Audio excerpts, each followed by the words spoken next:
बिहार का मुख्यमंत्री नीतीश कुमार प्रदेश की महिलाओं को बड़ी सौगात दी है। दरअसल सीएम नीतीश कुमार ने आज महिलाओं के लिए विशेष पिंक बस सेवा की शुरुआत की।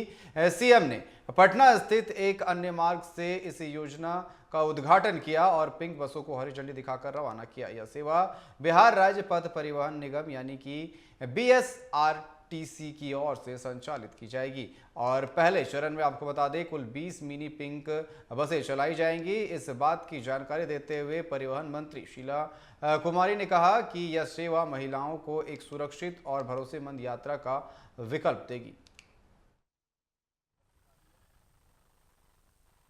सुविधा है ब्लू बस कहाँ देखिए, ये सुविधा आपने ठीक कहा और कि पिंक बस की सुविधा पहले महिलाओं के लिए स्पेशल बस की सुविधा दिल्ली बॉम्बे में होता था, आज बिहार में भी आपको देखने को मिल रहा है। माननीय मुख्यमंत्री जी के आशीर्वाद से आज जो बिहार में महिला सशक्तिकरण पे तो निरंतर हमारे नेता ध्यान देते ही हैं। इसी का परिणाम है कि आज आप देख लीजिए यहाँ पे पिंक बस की शुरुआत की गई है। महिलाओं में जब आप महिलाओं का इंटरव्यू लीजिएगा तो महिलाएं सब आपको बताएगी कि कितना खुश है कि इसके बस की शुरुआत होने से जो महिलाओं के लिए एक ऐसा बस हो गया जिसमें कोई तरह की कोई परेशानी का सामना नहीं करना पड़ेगा और आसानी से वो एक जगह से दूसरे जगह जा सकती है। और महिला रहेगी कि आने वाले दिनों में उसमें महिला ड्राइवर भी होगी, महिला कंडक्टर भी होगी।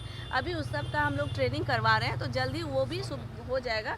तो लोगों को जो देखिए उसमें है चार्जिंग पॉइंट का भी व्यवस्था है, पैनिक बटन है और ये सब जो सुविधा होता है प्राथमिक सुविधा सारा हम लोगों ने उसमें दिया है ताकि महिलाओं को कोई दिक्कतों का सामना नहीं करना पड़े और महिला एक जगह से दूसरे जगह वो सोचिए छोटे से छोटी जगह का हम लोगों ने उसमें इंडिकेट किया है ताकि महिला को सब्जी भी लाना जाना हो तो कोई परेशानी नहीं। बस बिहार बीजेपी के प्रदेश अध्यक्ष डॉक्टर दिलीप जायसवाल ने कहा कि भारतीय जनता पार्टी के अटल सभागार में निषाद समाज के प्रमुख लोगों के साथ बैठक रखा गया था। बैठक के बाद उन्होंने कहा कि भारी संख्या में लोग अलग अलग दल छोड़कर भारतीय जनता पार्टी का सत्ता ग्रहण किए हैं। एक नया लहर निषाद समाज के अंदर शुरू होने वाला है।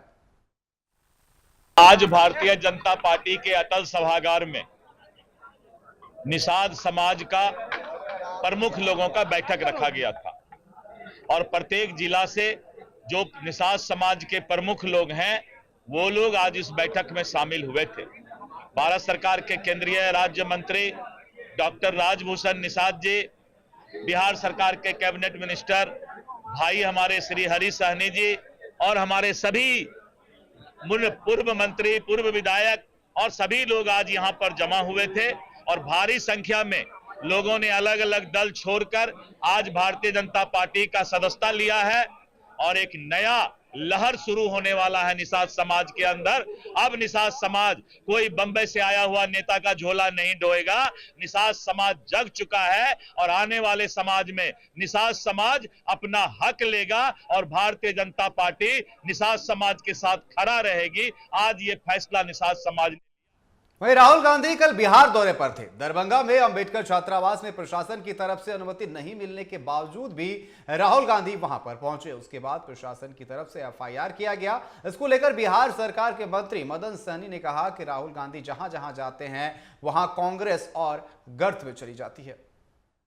दरभंगा जिला से जहाँ कार्यक्रम होना था, आप लोग को कल भी हमारे राष्ट्रीय कार्यकारी अध्यक्ष जी के द्वारा बताया गया कि वो अंबेडकर हॉस्टल है, वो पढ़ने का जगह है छात्र के लिए और वहाँ वो राजनीति करने के लिए गए थे, वो भी बिना परमिशन का। उनको अगर अपनी बात कहनी थी तो उसके लिए टाउन हॉल उनको दिया गया था। टाउन हॉल में हम लोग एक नहीं बल्कि दर्जनों बार हम लोग राजनीतिक कार्यक्रम कर चुके हैं। दरभंगा जिला के अंतर्गत टाउन हॉल में सारे राजनीतिक कार्यक्रम होते हैं तो वहाँ वो नहीं जा करके और नाटक करते हैं, पैदल जा करके जो है हॉस्टल में हंगामा करते हैं, लोगों को बरगलाने का, छात्र को जो है बरगलाने का काम करते हैं।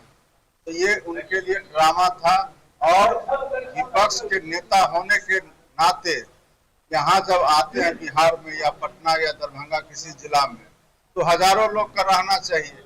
हम लोग तो नहीं देखे हैं कि सैकड़ों लोग उनके कार्यक्रम में थे। तो कांग्रेस पूरी तरह से यहाँ फेल है और अपनी विफलता को छुपाने के लिए वो ड्रामा करते हैं और उनके आने से बिहार में कोई फर्क नहीं पड़ने वाला है। राहुल गांधी जहाँ भी जाते हैं वहाँ कांग्रेस तो पहले ही से डूबी हुई है और वो पटना के बेटा थाना क्षेत्र के बाजितपुर गांव में एक युवक की गोली मारकर हत्या कर दी गई। मृतक युवक की पहचान बाजितपुर निवासी नरेश कुमार का 22 वर्षीय पुत्र राकेश कुमार के रूप में की गई। बताया गया कि इलाज के दौरान युवक की मौत हो गई, जिसके बाद आक्रोशित लोगों ने मुआवजे की मांग को लेकर जमकर हंगामा किया। मिली जानकारी के मुताबिक आपसी रंजिश में घटना को अंजाम दिया गया। वहीं घटना की जानकारी मिलने के बाद मौके पर बेटा थाना पुलिस पहुंची और मामले की जांच में जुट गई है।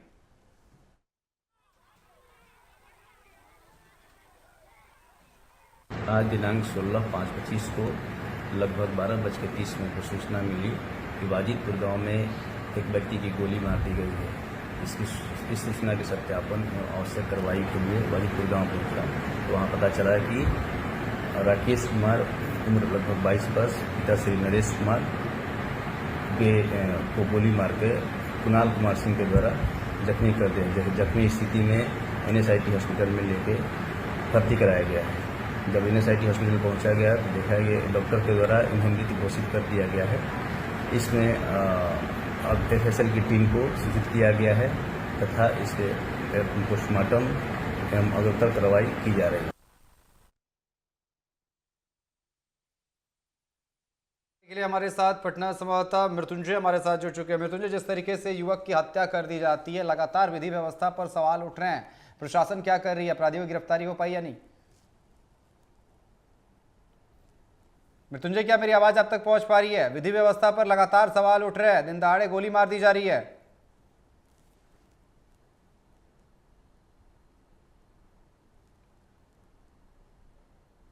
मृत्युंजय, क्या मेरी आवाज आप तक पहुंच पा रही है?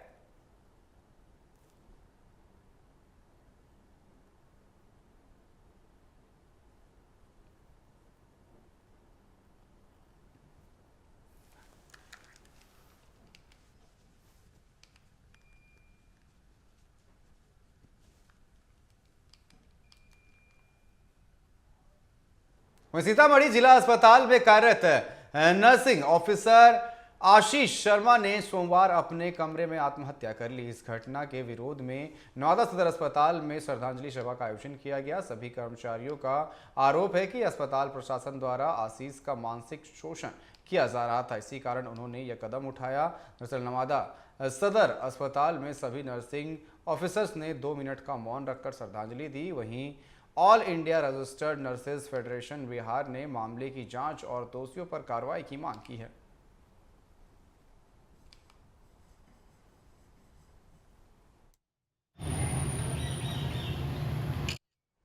वहीं मधुबनी जिला के अंधरा ठाड़ी रुद्रपुर थाना क्षेत्र के रखबाड़ी तटबंध के समीप गुरुवार की शाम बम फटने से एक भैंसी के जख्मी होने की खबर सामने आई। वहीं भैंसी रखबाड़ी गोट के भरत पासवान का बताया जा रहा है। दरअसल घटनास्थल पर पुलिस पहुंचकर मामले की जांच में जुट गई है। जो पशुपालक है भरत पासवान ने कहा कि शाम में भैंस तटबंध से नीचे पानी के लिए उतरा था और पानी पीने के दौरान अचानक बम ब्लास्ट हुआ।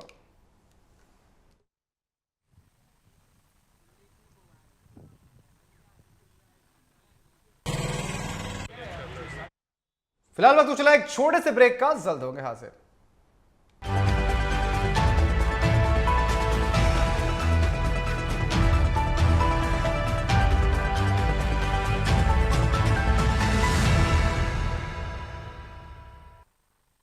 बिहार के गोपालगंज स्थित भोरे से एक सनसनीखेज वारदात सामने आई है, जहां एक सनकी बेटे ने संपत्ति के लिए अपने ही पिता की तलवार से हमला कर गंभीर रूप से जख्मी कर दिया, जिन्हें ग्रामीणों की सहयोग से प्राथमिक उपचार को लेकर गोरखपुर मेडिकल कॉलेज भेज दिया गया। पूरा मामला भोरे थाना इलाके के लछचक गांव का है, जहां प्राप्त रिपोर्ट के मुताबिक बताया जा रहा है कि पिता खेत में काम करने के बाद घर पर आराम कर रहा था, तभी उनका बेटा सौरभ कुमार सिंह उर्फ गोलू वहां पर पहुंचा और पिता पर तलवार से हमला कर दिया। ना भइल बताएं। घटना पहले वाला बताए कि कारण का हो? हाँ, कारण वो है। कारण ये बल्कि हमारा लड़का दारू पी करके जेल में गया था, तो मैं इसको माना किया था, तो मेरा ये सर फाड़ दिया था। तो उसके माता ने भी गवाही दिया, हमारा बेटी ने भी गवाही दिया और मेरा साला और ये लोग गवाही आकर दिया था थाना में। गवाही देने के बाद मैं घर गया तो बंटवारा कर दिया कि मैं तुम्हारी जैसे आदमी के साथ नहीं रखूँगा, दारू पीता है, गुंडा पलता है। तो ये करने के बाद से बंटवारा दे दिया तो लोग सोच रहे थे बंटवारा टूट जाए, ये ज़मीन हमारा है ना, ये पूरा रद्द कर देंगे, इसलिए मुआ दूंगा तो ज़मीन हमारा हो जाएगा। और मकान में 15 लाख रुपया मैं लेने वाला था, 30 लाख का मैं दिया था रुपया, तो 15 लाख उसका, 15 लाख मेरा। मकान रखेगा तो। कितने लड़के हैं आप? हमारे एक ही लड़का है सर। आपका ये वही लड़का है आपसे? हाँ, एक ही लड़का है, दूसरे बार किया है ये। वहीं सहरसा के नौवर्षा कचहरी थाना इलाके में एक नवविवाहिता की संदिग्ध मौत का मामला सामने आया है, जहां मृतक के ससुराल पक्ष का द्वारा कहना है कि दाह संस्कार रात के अंधेरे में किया जा रहा था, जिसकी सूचना पर पुलिस ने शमशान से शव को कब्जे में लेकर पोस्टमार्टम के लिए भेज दिया गया है। वहीं पुलिस को पहुंचता देख ससुराल पक्ष मौके से फरार हो गया। मृतका की पहचान आंचल कुमारी के रूप में की गई है।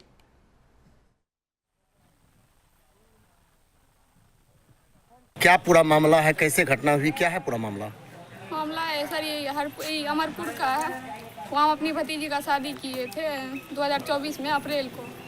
शादी धूमधाम से हुई थी। दहेज का मामला है, 3 लाख रुपया एगो गाड़ी दिए थे और दहेज बकाया था इनका 50,000 रुपया, जिसके लिए डेली इनको टॉर्चर किया जा रहा था। और वही मामले में इनको मार के और जला दिया गया। तो अभी कहाँ आए हुए हैं, क्या कार्रवाई? प्रशासन के पास है, हम लेके आए हैं। दहेज को लेकर हत्या की गई है, कैसे हत्या हुई है, क्या है पूरा मामला?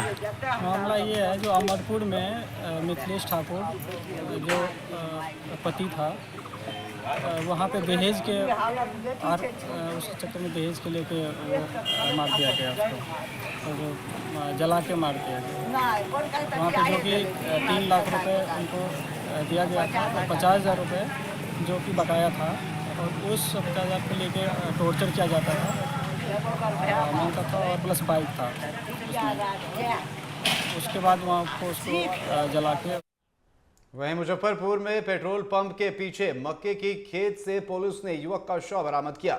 बताया जा रहा है कि युवक टेंट हाउस में काम किया करता था। प्रत्यक्षदर्शियों के अनुसार बीती रात तो उसको काम पर देखा गया था, लेकिन शुक्रवार को अहले सुबह खेत में काम करने गए स्थानीय लोगों ने उसका शव देखा। उसके बाद पूरे क्षेत्र में सनसनी फैल गई। पुलिस मामले की फिलहाल जांच में जुटी हुई है।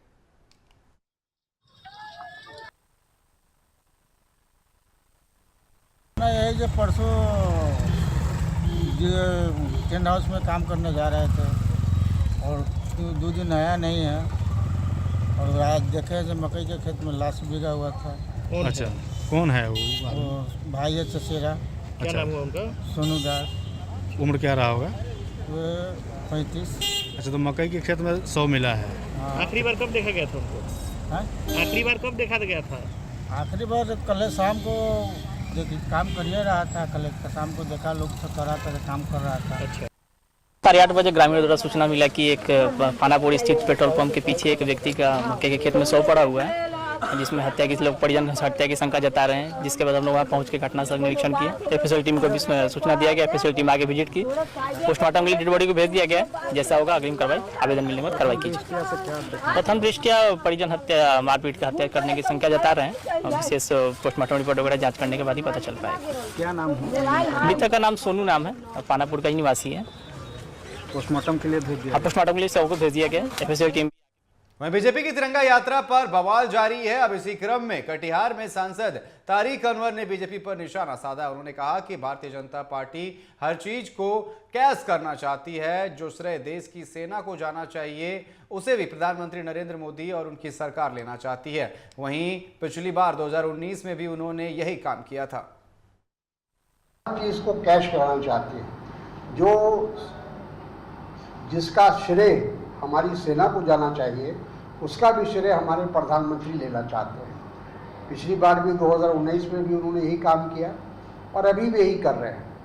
तो हर चीज़ को एक राजनीतिक कलर देने का काम, उसको राजनीतिक रंग देने का काम हमारे मोदी जी करते हैं और भारतीय जनता पार्टी करती है। वहीं दरभंगा में राहुल गांधी पर एफआईआर को लेकर बिहार सरकार के मंत्री सुमित सिंह ने कहा कि बिना अनुमति कार्यक्रम में जाना नियमों का उल्लंघन है, इसलिए एफआईआर दर्ज होना स्वाभाविक है। उन्होंने तेजस्वी यादव द्वारा लैंड फॉर आपको बता दें कि उठाए गए सवालों पर पलटवार करते हुए कहा कि उन्हें अपने माता पिता के शासनकाल को याद करना चाहिए। वहीं सीट शेयरिंग पर सुमित सिंह ने कहा कि एनडीए में सब कुछ ठीक है और समय आने पर रणनीति सामने आ जाएगी। देखिए, पहले किसी भी कार्यक्रम को करने के लिए अनुमति ली जाती है और अनुमति के बिना अगर कहीं आप जाते हैं तो निश्चित है कि आपका एफआईआर होगा, चाहे आप कितने भी बड़े व्यक्ति हों। और ऐसे लोगों को तो ये समझना चाहिए कि उनकी अनुमति कहाँ की थी और वो जा कहाँ रहे थे। जब उनको इतनी ही समझ नहीं है तो किस बात कितने बड़े नेता ये भी कहते नजर आ रहा है कि लगे हुए हैं, अगर जिला उनको दिखता ही नहीं है। देखिए, ये देखने का नजरिया है। पूरे बिहार में आप कहीं भी चले जाइए, 4.5 से 5 घंटे में आप कहीं से भी पटना हेडक्वार्टर पहुंच सकते हैं। ये सबसे पहले विकास का मानना है। किसको आप मान लीजिए कि सड़कों की स्थिति हमारी इतनी अच्छी हो गई है और हम लोग का जो लॉ एंड ऑर्डर है वो इतना बढ़िया हो चुका है कि उसके बारे में आप कुछ नहीं कह सकते। अगर आपको याद करना ही है तो अपने पिताजी और माताजी का कार्यकाल को याद करें। उस समय उनके कार्यकाल में क्या कुछ हुआ था, ये भी देखने वाली बात है। और ये तो कोई भी, हम हो, आप हो, कोई भी अगर कभी राजनीति में या किसी भी जगह अगर शक्ति में आते हो तो स्वाभाविक अपने गांव, घर, इलाके को डेवलप करते ही हैं। आप लोगों ने कितना बक्सर के चकी ओपी क्षेत्र के विशेश्वर डेरा में उस वक्त हड़कंप मच गया। दरअसल उत्तर प्रदेश से चकी गांव के रास्ते 3 गायों को तस्करी कर भोजपुर जिले के रानी सागर ले जाया जा रहा था। उत्पाद विभाग की टीम को कार पर शक हुआ और उन्होंने गाड़ी का पीछा करना शुरू किया। ग्रामीणों की मदद से कार को चक्की के विशेश्वर डेरा में घेर लिया गया। जब गाड़ी का दरवाजा खोला गया तो अंदर का नज़ारा देखकर ग्रामीण और उत्पाद विभाग के अधिकारी सन्न रह गए। उसमें से एक गाय, 2 बछड़ों को ठूस कर भरा गया था। यह देखकर स्थानीय लोगों का गुस्सा फूट पड़ा और उन्होंने चालक की पिटाई शुरू कर दी। सूचना देने के बाद मौके पर पहुंची पुलिस ने आरोपी चालक को ग्रामीणों से छुड़ाकर थाने ले गई। फिलहाल पुलिस उससे पूछताछ कर रही है।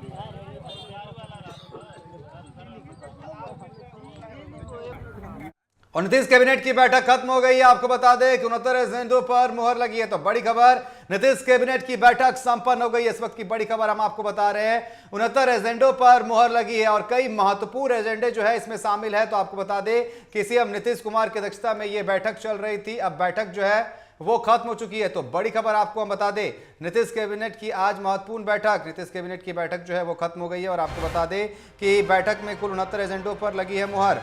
वहीं अगर बात करें, बैठक में बदला गया बिहार के गया का नाम, अब गया नहीं गया जी होगा नया नाम। ऑपरेशन सिंदूर में शहीद जवानों के स्वजनों के लिए भी लिया गया फैसला। बलिदान हुए जवानों के परिवार को दिया जाएगा 50 लाख रुपए का अनुग्रह अनुदान। वहीं बैठक में 1069 नए पंचायत भवन निर्माण का प्रस्ताव भी स्वीकृति हुआ है और महंगाई भत्ते में 2% की हुई है वृद्धि।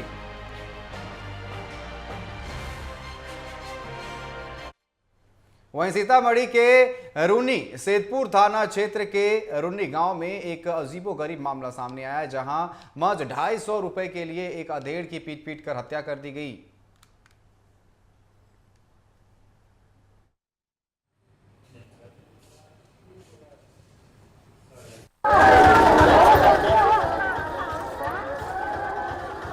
तो यही 500 के महीना देते थे ना और 2 लाख रुपए पहले से जमा किए हुए हैं। अच्छा। और पैसा बाकी तो वही में अभी 500 के महीना वाले जमा कीजिएगा। 250 मिला हुआ था, 250 नहीं दिए हुए तो यहाँ से गुंडा घुस करके मरवा। अच्छा, पैसा जो बकाया था 250 रुपए दे दिए थे, 250 रुपए खातिर उनको मार दिए गए। हाँ, मार दिया है। कब मारा है?